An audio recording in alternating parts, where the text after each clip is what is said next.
दोस्तों, साल के शुरुआत में संसद में बजट पेश करते हुए मोदी सरकार के वित्त मंत्री ने कहा कि सरकार का एक ही लक्ष्य है, देश में कोई भी गरीब भूखा नहीं सोए। दरअसल दोस्तों, इस स्लोगन के जरिए सरकार 80 करोड़ लोगों को लुभाना चाहती थी।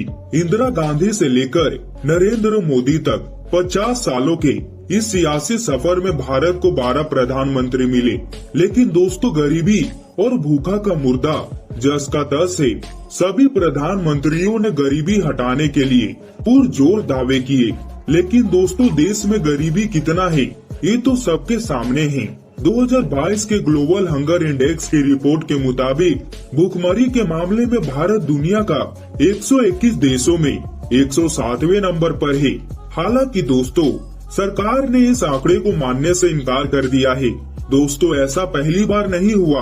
2011 में भी हंगर इंडेक्स के दावे को सरकार ने खारिज कर दिया था।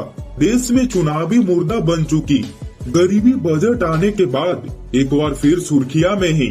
तो दोस्तों चलिए जानते हैं आखिर भारत में गरीबी का क्या कारण है, और दोस्तों 50 सालों के सियासी सफर में आखिर गरीबी और भूखमरी खत्म क्यों नहीं हुई, आखिर क्या कारण है। तो दोस्तों चलिए जानते हैं। दोस्तों वीडियो में आगे बढ़ने से पहले वीडियो को लाइक और चैनल को सब्सक्राइब करके बेल आइकन को ऑल जरूर करिएगा। दोस्तों भारत में आज भी गरीबी एक बड़ी समस्या बनी हुई है। आज भी एक बड़ा वर्ग गरीबी रेखा से नीचे जीवन यापन कर रहा है। वहीं शहरों की बजाय गांव में सबसे ज्यादा गरीब लोग निवास कर रहे हैं। देश में 20 करोड़ से ज्यादा लोग ऐसे हैं जो गरीबी रेखा से नीचे हैं और काफी मुश्किल से अपना जीवन यापन कर रहे हैं।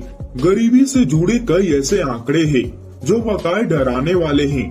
ऐसे में दोस्तों जानते हैं आखिर भारत में गरीबी की स्थिति क्या है।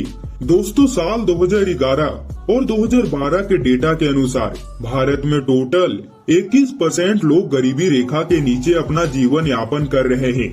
अगर उनकी संख्या की बात करें तो ये संख्या करीब 27 करोड़ लोग गरीब हैं, जिनका डेटा सरकार के पास है। वहीं इनमें ग्रामीण क्षेत्रों में सबसे ज्यादा गरीब होती है। दोस्तों हम विश्व गुरु होने का सपना भले ही देख रहे हैं, लेकिन सच तो ये है कि भारत की हालत बहुत ही खराब है।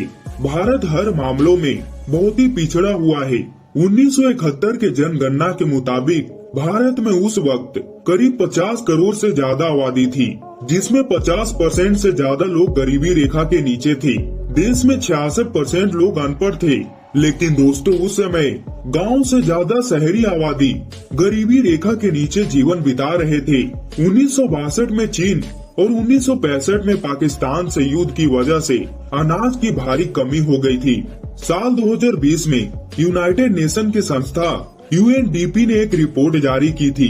रिपोर्ट के मुताबिक भारत की कुल आबादी 135 करोड़ की आबादी में 22 करोड़ लोग अभी भी गरीबी रेखा के नीचे हैं। दुनिया में गरीबों की संख्या के मामलों में भारत का स्थान नंबर 1 पर आता है। हालांकि रिपोर्ट में कहा गया कि भारत में पिछले 20 सालों में 40 करोड़ लोग गरीबी रेखा से बाहर निकले। लेकिन दोस्तों कोरोना काल के बाद 2022 में आई ग्लोबल हंगर इंडेक्स GHI की सूची ने फिर से सरकार की टेंशन बढ़ा दी। भूखमरी के मामले में भारत का जगह 121 देशों में 107वें नंबर पर था।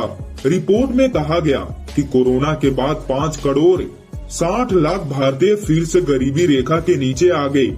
लेकिन दोस्तों आखिर गरीब कौन है? दोस्तों अपनी जरूरतों को अपनी कमाई से पूरा नहीं कर पाने वाले लोग उसे ही गरीबी रेखा के नीचे कहते हैं। वर्ल्ड बैंक के मुताबिक रोजाना करीब 130 रुपया नहीं कमाने वाले लोग गरीबी रेखा के नीचे आते हैं। लेकिन दोस्तों देश में गरीबी हटाने के लिए क्या क्या प्रयास किए गए? इंदिरा गांधी से लेकर नरेंद्र मोदी तक 50 सालों के इस सियासी सफर में भारत को 12 प्रधानमंत्री मिले, लेकिन दोस्तों गरीबी और भूखा का मुर्दा जस का तस है।